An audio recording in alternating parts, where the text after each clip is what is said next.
하나님의 말씀은 예레미야 11장 말씀입니다. 10장에서 예레미야는 이방신을 섬기는 유다와 예루살렘의 모습을 고발합니다. 그리고 그로 인해서 다가올 멸망을 선포합니다. 어떻습니까? 이런 말을 하고 있는 예레미야의 마음이 찢어지죠. 슬프다. 마음이 찢어지는 통증을 느껴요. 10장 19절에 보시면 뭐라고 되어 있냐면요. 앞에 슬프다 내 상처여 내가 중상을 당하였도다. 그리고 이것이 내 병이다 그렇게 얘기합니다. 여기서 이 병이다 라고 하는 것은 병에 걸리면 어떻게 돼요? 고통스럽죠. 그래서 이것이 내 고난이다 라고 하는 거예요. 자, 그런데 이 병이 사실은 어떤 겁니까? 어떤 거예요? 예루살렘 도시와 이 백성들이 병에 걸린 거잖아요. 장막이 무너지고 모든 줄이 끊어지고 자녀가 떠나고 장막을 세울 자, 휘장을 칠 자가 다시 없다 그랬습니다. 이게 병든 유다, 이게 병든 예루살렘의 모습이 지금 이렇다는 것입니다. 자, 하지만 예언자는 이런 영적인 병을 앓는 중에도 여호와께 기도합니다. 그것이 바로 10장 끝부분이에요. 23절부터. 자, 따라서 오늘 말씀은 그가 이 예레미야가 아파서 드리는 이 기도에 대한 하나님의 대답이다. 그렇게 볼 수 있습니다. 우리 크게 두 가지만 오늘 말씀을 가지고 생각해 보면요. 첫 번째, 입이 아니라 귀가 먼저다라고 하는 것입니다. 자, 하나님은 유다와 예루살렘이 지금 겪고 있는 이 고통, 이 병, 이 원인이 어디에 있다 말씀하세요? 언약의 말씀에 그 원인이 있다. 이것과 관계가 되어 있다고 하십니다. 자, 3절을 보시면 그들에게 이르기를 이스라엘의 하나님 여호와께서 이와 같이 말씀하시되, 자, 뭐라고 하십니까? 이 언약의 말을 따르지 않는 자는 저주를 받을 것이니라. 지금 이 고난, 고통, 이 병, 이 저주와 같은 상황, 이것이 뭐예요? 언약의 말씀하고 관계되어 있다는 겁니다. 자, 그러면 누가 이 언약의 말씀, 이 약속을 지키지 않았습니까? 유다와 예루살렘이죠. 따라서 지금 이 지경이 왜 이렇게 이 지경이 됐냐? 그 원인과 책임을 다른 곳에서 찾을 것이 아닙니다. 하나님에게 화살을 돌릴 일이 아니에요. 하나님이 힘도 없고 우리에게 관심도 없어서 무능력하고 무관심해서 자기 백성이 이런 병에 걸리고 이런 고난을 당하는 것을 얼마나 신이 못됐으면 그걸 그냥 이렇게 보고 있냐. 하나님에게 책임을 돌릴 일이 아니에요. 지금 이 어려운 상황에 대한 부분을 약속을 안 지킨 것은 바로 예루살렘과 이 유다 자기들이에요. 원인이 자기들입니다. 자, 그러면 유다와 예루살렘이 따르지 않은 언약이 무엇입니까? 언약이 뭔지 말씀하시죠, 오늘. 자, 첫 번째 뭐라고 돼 있어요? 하나님의 목소리를 듣는 것, 그게 약속이었다. 4절 같이 다시 읽겠습니다. 이 언약은 내가 너희 조상들을 쇠풀무 애굽 땅에서 이끌어내던 날에 그들에게 명령한 것이라. 곧 내가 이르기를 너희는 내 목소리를 순종하고 나의 모든 명령을 따라 행하라. 그리하면 너희는 내 백성이 되겠고 나는 너희의 하나님이 되리라. 자, 그리하면 여기는 결과고요. 약속은 뭡니까? 너희는 내 목소리를 순종하고 나의 모든 명령을 따라 행하는 것, 이거였어요. 자, 그런데 약속이 하나 더 있습니다. 5절 말씀이 바로 이어지죠. 자, 약속의 또 한 가지, 이건 뭐냐면 약속의 땅에 대한 것입니다. 자, 5절 이렇게 돼 있죠. 내가 또 너희 조상들에게 한 맹세는 그들에게 젖과 꿀이 흐르는 땅을 주리라 한 언약을 이루리라. 이 조상이 뭐예요? 출애굽 때의 조상들이에요. 그런데 그거보다 훨씬 더 위에 있는, 예를 들면 아브라함에게 약속하신 것, 그 땅을 주겠다는 약속을 출애굽 때 그 조상들에게 야, 약속 지킬 거야 라고 하는 거죠. 약속에 대한 이행을 그 조상들에게 약속하셨다는 겁니다. 자, 그리고 나서 뭐라고 되어 있어요? 자, 젖과 꿀이 흐르는 땅을 주리라 한 언약을 이루리라 한 것인데 그 뒤에요. 오늘이 그것을 증언하느니라. 그래서 내가 뭐라고 그랬다고 되어 있습니까? 에레미야가 아멘 여호와여, 맞습니다 주님, 아멘이 참되다 진실하다 이런 거잖아요. 맞습니다 예수 하나님, 바로 그거죠. 오늘이 증언했다.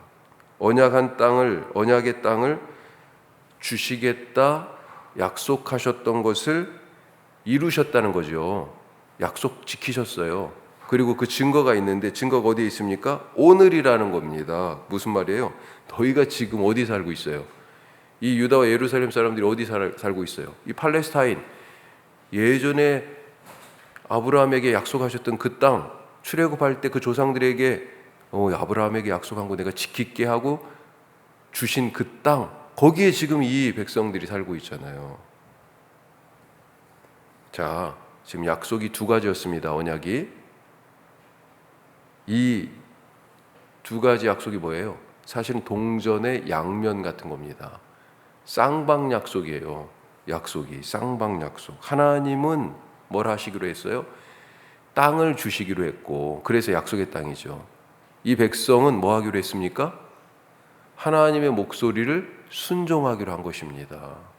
서로 지킬 약속 하나를 놓고 지금 사실 하나님 입장에서는 땅을 주면 되는 거고요. 그걸 지키면 되는 거고요. 백성들은 하나님 목소리 들으면 되는 거죠.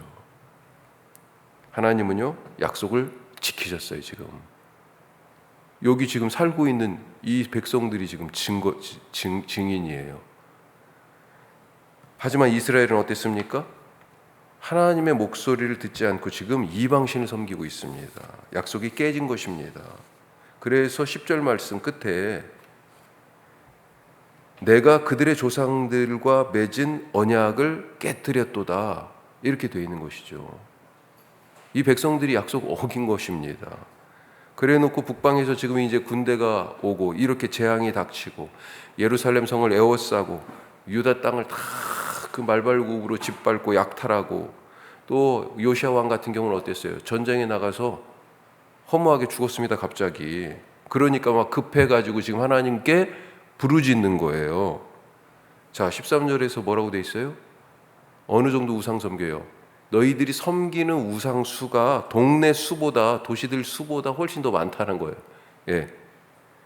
예루살렘 거리에는 뭐가 있습니까? 바알들을 위하여서 쌓은 거리마다 그런 제단들이 있어요. 거기서 뭐 하고 있어요? 분향한다, 이렇게 되어 있습니다. 향을 피워요? 무슨 뜻입니까? 예배에 대한 얘기이기도 하지만 향은요, 기도를 얘기해요. 연기가 하늘로 올라가잖아요. 신이 하늘에 있다고 생각하죠. 그 곳곳에서 이방 신들의 제단에서 지금 빌고 있어요. 이방 신들에게 기도하고 있습니다. 하지만 그런 갖가지 노력을, 이 재앙을 벗어나고 이 병에서 낫기 위하여 갖가지 노력을 하지만 소용없다. 그 고난에서 절대로 못 나온다 얘기합니다. 왜요? 그 신들이 가짜니까. 들을 귀가 없어요. 그 신은 자기들이 손으로 깎아 만든 거니까. 결정적인 순간에 이 우상들이 누군지 그 정체가 드러납니다. 얼마나 무능한지, 귀머거린지. 우리 앞에 10장에서는 뭐라고 그랬어요? 우상을 안 흔들리게 박아놓잖아. 이렇게 너희들이 고정시켜 놓잖아. 이 우상은 자기 혼자도 못 서 있어요. 사람들이 고정시켜놔야 서 있어요. 에레미야가 사실 이런 지금 이 백성들의 상황을 보면서 병에 걸린 것 같은 마음으로 그렇게 하나님께 울부짖고 있었잖아요. 하나님 뭐라고 하셔요? 이런 상황을 보고 기도하는 에레미야에게 14절 같이 읽겠습니다. 에레미야 11장 14절. 자, 14절입니다. 그러므로 너는 이 백성을 위하여 기도하지 말라. 그들을 위하여 부르짖거나 구하지 말라. 그들이 그 고난으로 말미암아 내게 부르짖을 때에 내가 그들에게서 듣지 아니하리라. 안 들으신답니다.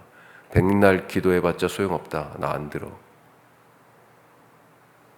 지금 이스라엘이 해야 할 일은 고난에서 구원해달라고, 이 전쟁에서 놓이게 해달라고, 평화를 달라고, 그런 걸 부르짖어 기도하는 것이 먼저 할 일이 아닙니다.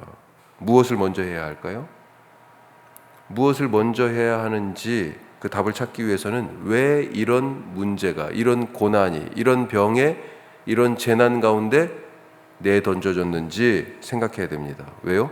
하나님과의 언약, 하나님과의 약속, 그걸 지키지 않아서 그런 거잖아요.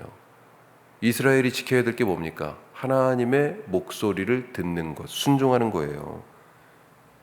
그게 먼저입니다. 나 잘 살겠다고, 나 축복받겠다고 하는 그런 욕심으로 가득하니까 하나님의 목소리가 안 들렸어요. 나 잘 살고 나 축복받으려고 하니까 이 신도 쫓아다니고 저 신도에 따라가고, 여기서도 기도하고 성전도 가고요. 그 다음에 예루살렘 거리의 바알의 신당에서도 거기서도 분향을 하고 그랬던 거예요. 그래 놓고 다급하니까 지금은 하나님 이름 부르면서 막 부르짖어요. 아무 소용 없다는 것입니다. 그렇게 부르짖는 것보다 먼저 해야 할 것이 뭐예요? 순종하는 것이다. 내가 하나님께 요구하고 내가 먼저 하나님께 막 말하는 것이 아니라, 입 다물고, 입이 아니라 뭐가 먼저예요? 귀가 먼저라는 거예요. 입 다물고 하나님의 말씀을 듣는 것이 먼저입니다. 이것이 바로 기도의 본질이에요. 내가 먼저 말하는 게 아니고 하나님의 목소리를 듣는 것, 이게 바로 신앙생활, 하나님과의 관계의 본질이다. 자, 두 번째, 말씀이 목숨보다 귀하다. 뭐가 더 귀해요? 말씀이 목숨보다 더 귀해요. 18절 이후에는 이런 예레미야가 처한 현실, 또 다른 위험이 나오고 있습니다. 예레미야서를 시작할 때 1장 1절에서 뭐라고 예레미야를 소개하냐면, 예레미야가 아나돗 출신이다. 아나돗이 고향이에요. 여긴 예루살렘에서 한 4-5km 정도밖에 안 떨어진 곳인데, 이 아나돗은 누가 살고 있냐면 몰락한 제사장들이 낙향에서 살고 있는 동네입니다. 솔로몬이 왕이 될 때 솔로몬 말고 다른 형 아도니아 편에 섰던 제사장이 있어요. 그때 군대 장관 요압이 그 아도니아 편을 들었고 솔로몬 편을 안 들었습니다.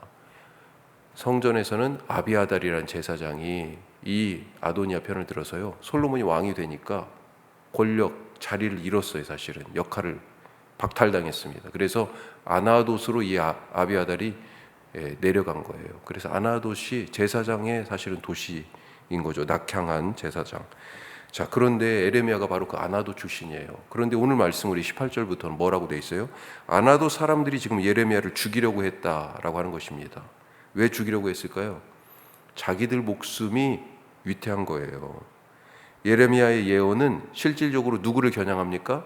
성전을 독점하고 있는 현실의 성전 권력자들, 그들을 향해 있어요. 뭐라고 얘기했어요? 7장에서 예루살렘 성전 보면서 이것은 성전이 아니다, 성전이 아니다, 막 이런 얘기했잖아요.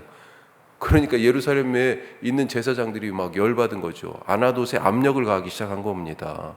니네 그러다가 아나돗 사람들 다 죽어. 그러니까요, 아나돗 사람들이요, 뭐라고 합니까? 에레미야 입을 다물게 해야 되겠다. 아무리 애를 써도, 그런데 에레미야가 입을 안 다물고 예언하고 말씀을 전하니까요, 협박도 하고 막 별걸 다 했을 거예요. 결국은 뭡니까? 이 아나돗 사람들이 현실적인 권력에 굴복한 거예요. 그러면서 예레미야를 잡아서 지금 갖다 바치려고 하는 거죠. 일종의. 예레미야 한 사람이 죽어서 아나돗 사람 모두가 살 수 있다면 예레미야를 죽여야 되겠다라고 하는 것입니다. 마치 예수님 한 사람이 죽어서 유대인 모두를 살리자라고 주장했던 대제사장의 말과 비슷하지 않습니까? 우리는 무엇이 중요합니까? 말씀이 중요합니까? 목숨이 중요합니까? 말씀을 전할 사명이 중요합니까? 아니면 내가 세상에서 누리고 있는 것, 가지고 있는 것, 이것이 더 소중합니까? 지금 하나님의 말씀을 전하는 예레미야를 권력자들에게 내주고 있는 사람들이 있어요. 자기들 목숨이 더 중요하다고, 말씀보다, 말씀을 더 소중하게 여기고 우리에게 주신 사명을 목숨보다 더 귀하게 여기는 그런 하루 되시기를 축복합니다. 기도하겠습니다. 오늘 우리 말씀 같이 나눈 것처럼 두 가지 제목을 가지고 기도합시다. 입이 아니라 귀가 먼저예요. 지금 당하고 있는 재난, 어려움은 이유가 하나님과의 약속을 지키지 않은 나에게 있습니다. 하나님 내 탓입니다. 기도하시고 그동안 먼저 어떻게 하나님께 요구하고 부탁하고 부르짖는 게 먼저라고 생각했는데 오늘 신앙의 본질, 기도의 본질이 하나님의 말씀 먼저 듣는 것인 줄 알았습니다. 입이 아니라 귀가 먼저인 신앙생활하게 하여 주옵소서. 기도하시고 에레미야 목숨을 자기들 목숨 때문에 내주려고 그러죠. 말씀이 내 목숨보다 먼저가 되게 하여 주시고 내게 주신 복음의 사명이 세상의 어떤 것보다 가장 귀중한 삶이 되게 하옵소서. 기도하시기 바랍니다. 더불어서 우리 교회 예배를 위해서 기도하십시다. 우리 청청주일 하나님 함께하여 주셔서 청소년 청년들, 특별히 우리 청소년들 친구가 없어서 교회에 오기가 참 쉽지 않아요. 특별히 청소년들 더 민감한 시기인데